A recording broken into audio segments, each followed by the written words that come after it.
Can you believe it?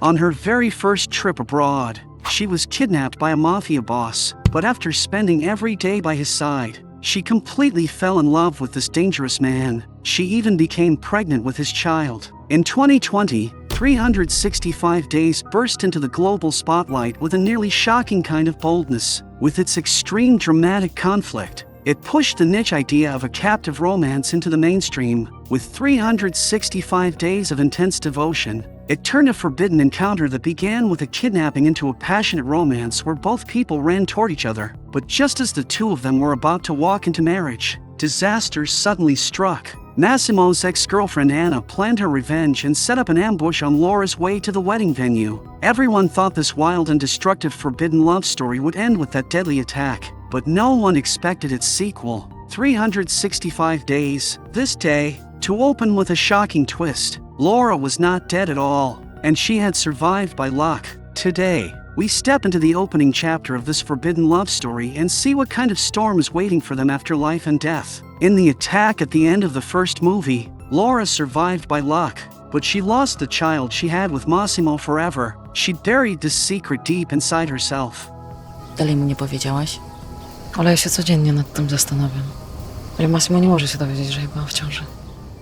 She knew Massimo's violent nature too well, and she was afraid that once he learned the truth, he would start an endless wave of revenge. So she hid the fact that she had lost the pregnancy and accepted his proposal as if nothing had happened. Soon, the two of them held a grand and luxurious wedding. Massimo wore a custom-made suit, and his eyes were filled with love that he could not hide. But from the very beginning, this seemingly perfect wedding felt strange. Except for Laura's best friend Olga, none of her parents or family members were there. Massimo explained that his mafia identity was too dangerous, and he did not want to drag Laura's family into it or bring deadly trouble to them. After the wedding ended, the two began a honeymoon that lasted for months. They watched sunsets on private beaches, embraced freely on foreign streets, and their intense love continued the entire time. The push and pull from the first movie had completely turned into open devotion and commitment. But no matter how passionate love is, it still has to face the small realities of everyday life. After the honeymoon ended, the two returned to the estate in Sicily, and the conflicts and cracks in their marriage were soon fully exposed. Massimo was caught in the power struggles of his mafia family, spending every day on underworld business and social obligations, leaving him almost no time to be with Laura. His deeply rooted need for control also made Laura feel like she could hardly breathe. She was trapped inside a luxurious but closed-off estate, had to report her plans before going anywhere, and was always followed by personal bodyguards. Laura, who had once been independent and confident, became more and more depressed and suffocated. This airtight protection finally made her completely explode during an argument. Rough or more like sick. You've kidnapped me, and this is sick. But I fell in love with you. You cannot control people, and I won't let you control me. I don't want to control you, I just want to protect you. This is not protection. This is prison. That argument solved nothing, and instead made the distance between them grow even deeper. Massimo still did things his own way, forceful and stubborn as ever, and the disappointment and pressure inside Laura kept building day after day. At that moment, Nacho, the new gardener at the estate, stepped into her sealed and gloomy life. I'm the new gardener, Nacho. Nacho? He was handsome, gentle, relaxed, and free, forming the sharpest contrast with the dominant and controlling Massimo. Laura told him about the pressure and loneliness in her marriage, and he always listened gently, giving Laura the respect and emotional comfort she had never felt before. As time went on, the two spent more and more time together, and Laura's heart quietly began leaning toward this gentleman. On Christmas Day, Massimo gave Laura a huge surprise. He not only brought Laura's parents to the estate for a reunion, but also bought an entire fashion company and gave it to her. He looked at Laura with deep affection and spoke to her gently. I know that you love work, and I want you to be free to do what you love. At that moment, all the grievances and resentment in Laura's heart instantly disappeared. That night, Massimo also revealed a long-buried secret to her for the first time. I have a brother, but I'd rather not have him. Before Laura could ask more, Massimo quickly ended the conversation. The dark disgust that flashed across his eyes left Laura full of confusion, but she had no way to find the answer. Soon, New Year's Eve arrived, and Massimo held a grand mafia party at the estate. All the top mafia figures in Sicily gathered there. As the lady of the estate, Laura carefully changed into a stunning dress and put on elegant makeup. She was full of expectation, hoping to spend New Year's Eve warmly with Massimo and make up for all the distance between them lately. But reality hit her hard. Throughout the entire party, Massimo was busy socializing and handling connections, and from beginning to end, he never looked at Laura once or said a single word to her. Completely heartbroken, Laura returned to her room alone, only to run into a scene that overturned everything she believed. She saw Massimo with his arm around his ex-girlfriend Anna, walking into a guest room nearby. Laura could not believe what she was seeing, so she quietly followed them, and the scene in front of her completely shattered her final limit. She did not confront him on the spot, but held back her collapse and turned away from the estate that felt like a prison. As soon as she reached the gate of the estate, she ran into Nacho, who was waiting there. In despair, Laura asked him to take her away without hesitation. On the road, she called her mother and cried as she poured out her accusations. Mamo, przepraszam. Miałaś rację. Myliłam się co do Massimo i nie chcę go więcej widzieć po tym, co zobaczyłam, to wszystko jest jasne. After hanging up, she threw her phone straight into the valley and took off her wedding ring. She completely cut off every connection she had with Massimo. Nacho took the chance to suggest taking her to the carefree seaside in Spain. There would be no mafia conflict there, no personal surveillance, only sunshine, sea breeze, and freedom. Blinded by the pain of betrayal, Laura did not hesitate at all and happily agreed. Nacho took Laura to a seaside villa in Spain. There, he took care of Laura in every possible way. He watched the sunrise with her, went surfing with her, introduced her to new friends, and when she cut herself after breaking a wine glass, he was the first to step forward and care for her. This perfect amount of gentleness and thoughtfulness created a sharp contrast with Massimo's dominance and control. Day after day of gentle companionship finally made Laura drop her guard completely, and she crossed the final line with him. Meanwhile, Massimo discovered that Laura was missing and completely lost control. He used all his mafia power to search across Europe, but still found nothing. It was not until Laura's mother came to him and slapped him hard across the face that everything changed. What did you do to my daughter? She recorded a message saying she was leaving you. She never wants to see you again. Only then did Massimo learn that Laura left because she mistakenly believed he had betrayed her. His sharp eyes instantly turned cold, and he immediately realized that this matter was not as simple as it seemed. Just as Massimo was desperately searching for Laura, his ex-girlfriend Anna came to him and suggested they get back together. She wanted the two families to join forces, take over the other gangs, and rule the entire underworld of Sicily together. But Massimo rejected her proposal on the spot without the slightest hesitation. The cold intent in his eyes had already been exposed, and he was certain that Laura's disappearance had to be connected to Anna. Tu ne eri coinvolto. Io avrò le mie informazioni. E tu avrai quello che ti meriti.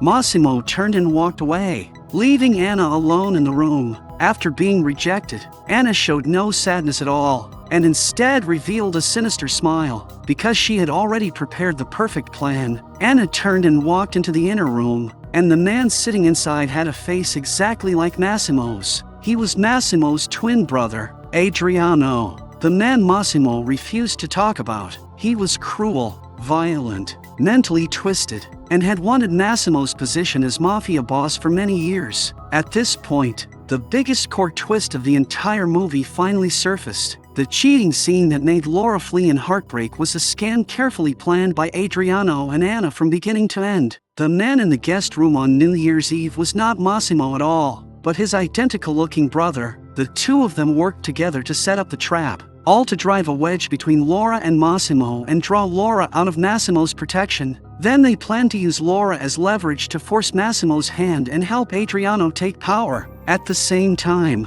Adriano secretly colluded with the rival gang that Nacho belonged to, working from both inside and outside to take everything away from Massimo. The plan was supposed to be flawless, but they never expected Laura to be taken away early by Nacho. Non c'è in Sicilia. Cosa hai detto? Come non c'è in Sicilia? Ha partito con lui. At the seaside in Spain, Laura was still immersed in Nacho's gentle romance, but she gradually began noticing many suspicious details. He was not an ordinary gardener at all, because he owned a luxury villa, had powerful connections, and knew the mafia world extremely well. It was not until Nacho was about to take her to meet his father that he finally confessed the whole truth. We are going to see my father today. And? That makes you worry or what? I've already met your sister and you're not going to tell him that we're getting married or something like this. So? Massimo will be there. Who are you? I am Marcelo Nacho Matos, son of Don Fernando Matos, the head of the local mafia, and the eternal rival of your husband's family. The truth crashed down and shattered Laura's world. From the moment he stepped into the estate, every encounter, every act of tenderness, and every moment of listening had been a carefully disguised illusion. Getting close to her had been part of a family conspiracy from the very beginning. His mission was to separate her from Massimo, trick her away from his side, and turn her into leverage against him. She had been played like a fool, escaping from one suffocating cage only to fall into an even deeper abyss. Nacho also confessed his true feelings, saying that he first approached her to complete a mission, but after spending every day with her, he had already fallen deeply in love. He had already given up the plan to use her, and taking her away from the conflict was because he truly wanted to give her a stable and free life. So I guess I have to thank you. You think I would fake all of this? You didn't feel it was real? And the kiss? Did you deserve? And if you think I would fall in love again with a guy who thinks he can have me just like that, you're absolutely wrong. But after being deceived, Laura no longer dared to believe anything anyone said. Take me there. Let's end with these gangster games. Just as the two got out of the car, Laura was taken away alone by two bodyguards in the name of her father. On the other side, the rival gang used Laura's life to threaten Massimo and started negotiations with him. The condition was extremely harsh. Massimo had to give up his position as mafia boss and hand it over to his brother Adriano, or he would never see Laura again. We figured your stupid brother will do perfect. He's so blinded with revenge and greed that he doesn't care much for the family business. If you think I'm gonna put my father's empire into the head of a dog, Massimo, a traitor who puts my dad into the hands of a dad, wrong. I need to see my wife. Now she's with Miguel, my personal bodyguard. Padre, has dicho que Laura está con Miguel Sí. y el otro guardaespaldas.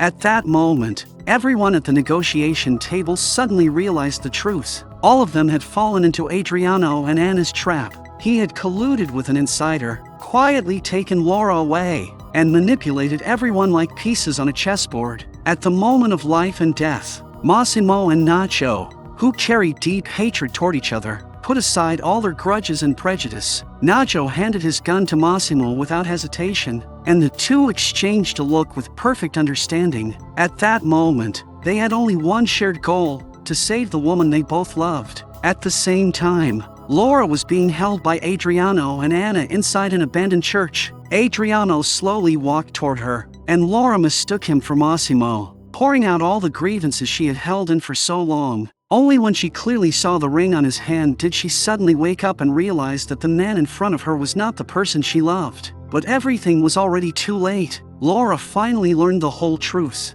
and realized she had misunderstood Massimo and failed to honor all his devotion and protection. The betrayal that destroyed her was a scam from beginning to end. Massimo had never done anything to hurt her, and had always tried with everything he had to love and protect her. But she had personally pushed away the person who loved her most and sent herself into the real danger.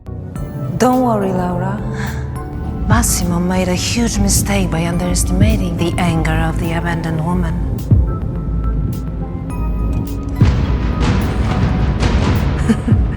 Just then, the church doors were suddenly kicked open, and Massimo and Nacho rushed in one after the other during the standoff. Sometimes I wonder if your child would have looked more like you or like her. Adriano exposed Laura's secret about losing the pregnancy in front of everyone. Those words pierced straight through the deepest pain in Massimo's heart, and he finally learned the truth that Laura had hidden for so long. While Adriano was distracted, Laura struggled free and ran toward Massimo with all her strength. At the critical moment, Anna raised her gun and aimed at Laura as she ran. Nacho fired back without hesitation, and the bullet struck Anna in the chest, killing her on the spot. Just as Adriano was about to pull the trigger, Massimo moved first, and his bullet hit Adriano directly in the heart. This long-planned conspiracy was finally destroyed. Everyone thought this life-or-death confrontation had come to an end, but in the next second, Nacho suddenly raised his gun and aimed it straight at Massimo in front of him. The ally who had fought beside him a moment earlier instantly became his rival again. After a long silence, Nacho finally lowered the gun in his hand and disappeared into the shadows of the church with a heart full of pain and complicated emotions. At the end of the movie, Laura lies in a pool of blood, her fate unknown. Massimo holds her as she barely clings to life and breaks down in tears. This extreme love story that began with a 365-day wager ultimately ends scarred by conspiracy, betrayal, control, and lies. No matter how passionately the roses of Sicily bloom, they cannot warm a heart full of schemes. No matter how free the seaside wind may feel, it cannot fill a soul starved for love. All our lives, we chase the chance to love and be loved. But the most important lesson in love is never how to hold on to someone's heart, but how to protect your own. Even inside the most burning love, you must still remain whole, clear-minded, and free.